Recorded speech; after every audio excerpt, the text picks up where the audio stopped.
So I just saw Cobra Kai season 3, and it was... Oh, really, dude? That's awesome. I know, right? It's so good. So with me today, I have my good friend G-Man. That's what he wants to be called for this video. We binged this whole season in one day because...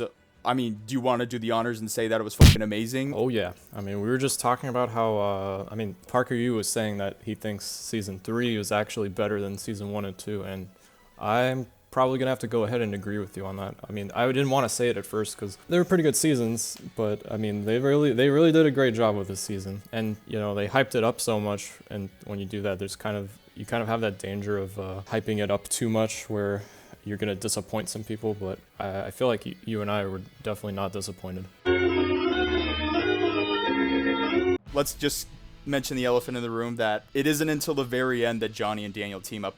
They kind of team up at the beginning, but then they're like, no, f this. We don't want to be with each other. And it isn't until the end where they finally are able to be like, hey, we got a common enemy and we got to fix this thing. Yeah, if you think about it, it makes a lot of sense because their philosophies are so different that there's no way that they would team up unless they had absolutely no choice. So season 4 is going to be like kind of hard to predict because they're going to have to actually figure out how they set up the All Valley tournament. Everything goes down to this tournament that's going to happen in season 4.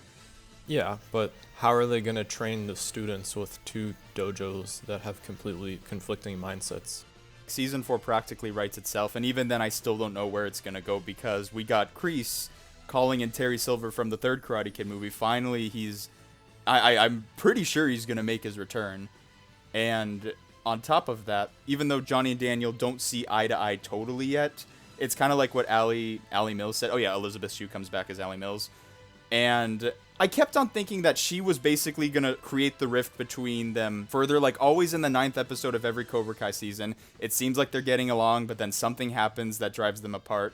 But in this episode, the 9th episode, basically, it alludes to that. And in the finale, it's like, oh, no, actually, Allie is the one who unites them. She says, you guys aren't so different. And that's kind of the final piece in the puzzle that can make Johnny and Daniel work together because they were basically fighting over Allie.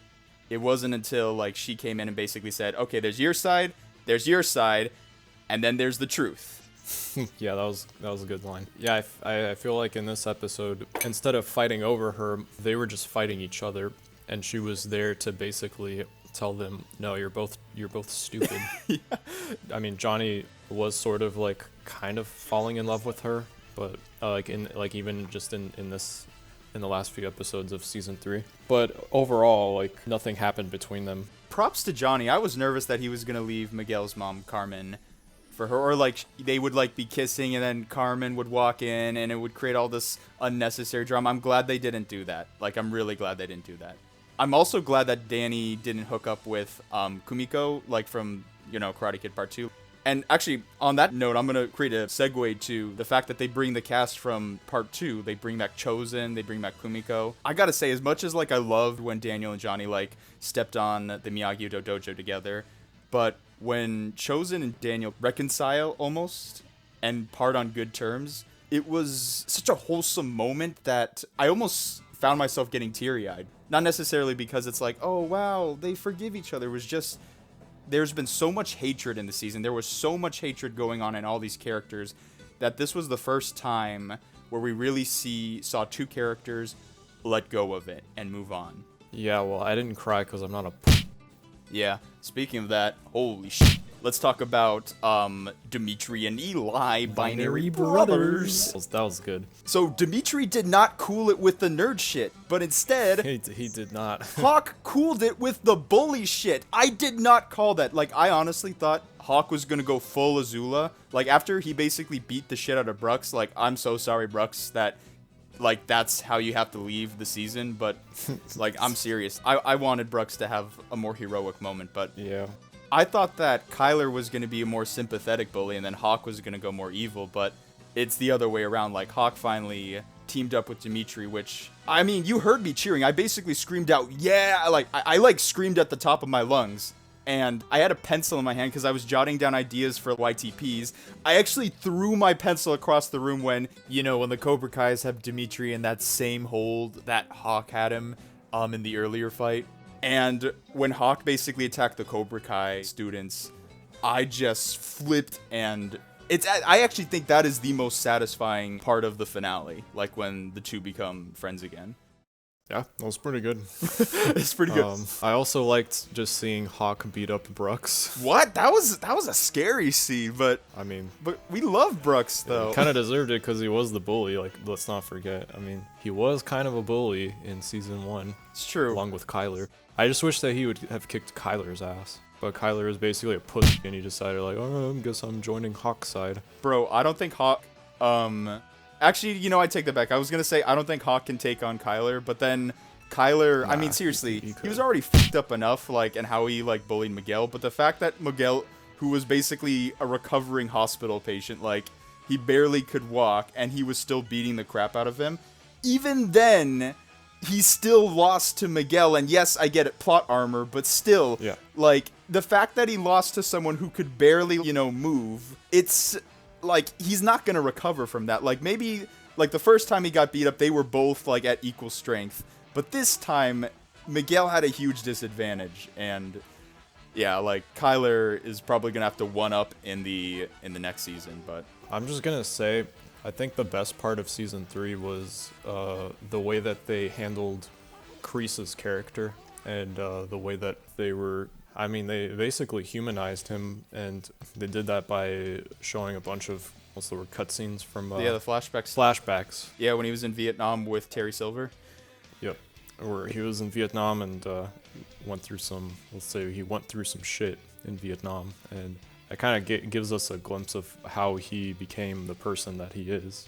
Yeah. And I think that was great, because we all knew that Kreese was gonna be running the dojo. Like, by the end of season 2, we knew that Kreese was gonna be the one who was basically running Cobra Kai, and that kind of makes him one of the central characters, if not the central character of the whole season. So he went from basically this typical cliche 80s bad guy who's just like a big brute force in the original Karate Kid to this Machiavellian scheming, like, he was playing this game of chess with Johnny, Daniel, back and forth at the same time, and winning throughout the season. And technically, even though he's now got Johnny Daniel to join forces, like, he still technically didn't lose. They're at a stalemate right now. I want to go back to what you were saying about his flashbacks, because I made this comment when we were watching, when they're the prisoners of war and they're making them fight each other, when he's fighting his captain or his higher in command person. I basically said, how can they make us root for Kreese, but at the same time despise him so much? well, I didn't even feel like I despised him in this season. He was literally ordering his students to break into people's houses and attack others. It's a pretty despicable thing. And somehow the show handled this character in such a way that I didn't even, like, I didn't feel like I despised him. I feel like I saw him as this sort of, a no mercy kind of guy. The mindset of war never left him. Like, if I went through what he went through, I probably would think about things the same way. I mean, he was ready to kill both Johnny and Daniel. I wouldn't say that. I wouldn't say that. I don't think he was ready to kill them. But No, he was gonna kill both Johnny and Daniel. But what about Miguel? Or not Miguel, but what's Robbie? What about Robbie? No, Robbie's is like, his prized student. Like, he's wanted Robbie and Cobra Kai from the beginning. No, I see what you're saying, but I don't think that he was ready to kill them. I think he was... He literally said when he was choking Johnny... He would have beaten the crap out of them, but he wouldn't... No, he actually said when he was choking Johnny, I didn't want things to end this way. And when he basically was holding a glass shard to Daniel, he said, be ready to reunite with Mr. Miyagi. Both of these are very clear, like, he was ready to kill. Oh, okay. Yeah.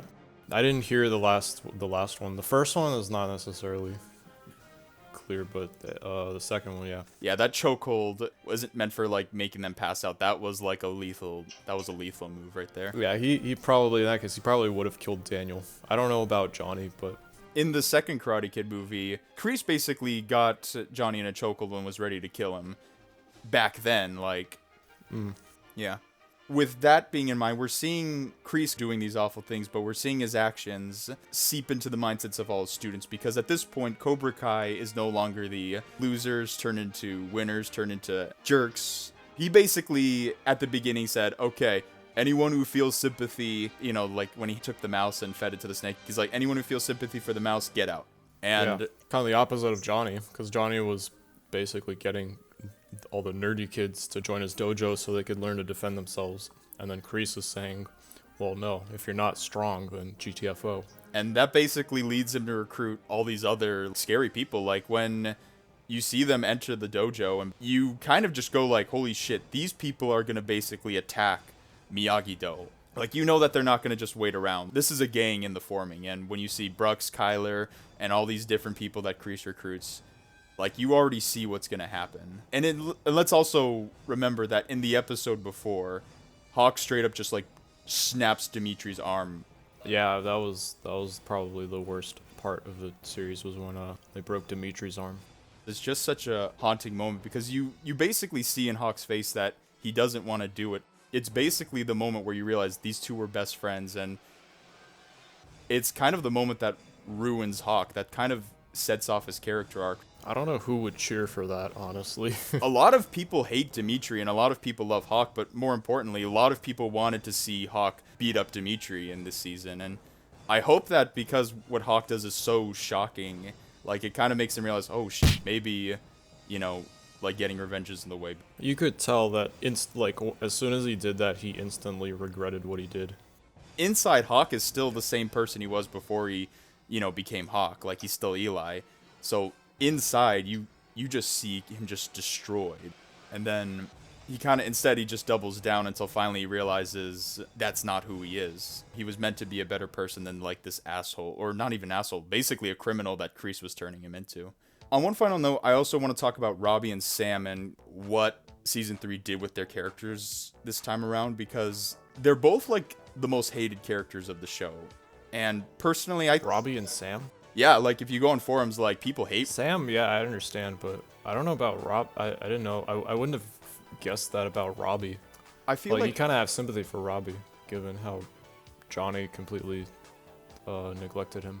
And, well, he was in juvie, and, like, let's be honest, like, when a teenager goes to juvie, they usually don't come out a better person. I mean, Robbie is a criminal also, but... Especially when Kreese basically takes over as his mentor, you basically know that's it. So he's probably not, like, if he and Johnny finally get on good terms, like, I can't imagine that happening, like... And if it happens, it would have to be somewhere in the end of Season 4. And even then, I'm not sure if that will ever happen. I mean, Robbie just wasn't really in this season. Like, he was out for, like, I think 4 episodes. Kind of what happens when you're in juvie. But he's still a pivotal role. Like, you would think that in the finale he would go to protect Johnny. Does he? No, he doesn't. He fully stays on Kreese's side the whole time. Honestly, I think whoever was on Robbie's side throughout, like, the series, the second he basically tries to attack Johnny, I feel like that's his lowest low. Even though what he did to Miguel was worse, I would say that what he did to Miguel was a heat of the moment thing, and what he did to Johnny was a critical choice. It was a choice he made and stood by. Yeah, that was good stuff. And on that note, like Sam, yeah, they do make her character better. She has, like, PTSD from the events of Season 2, so she deals a lot with, like, fear and makes her character better. At least in my opinion. That's pretty much it, yeah. Well, on that note, I think I'm going to sign off for now. G-Man out. So yeah, Cobra Kai Season 3. What did you think? What did you like? What did you not like? What are your predictions for Season 4? I'll probably give more thoughts if I ever decide to review this Season 3 as a whole, but right now, I'm just giving my thoughts on it, and I bid you all a good day.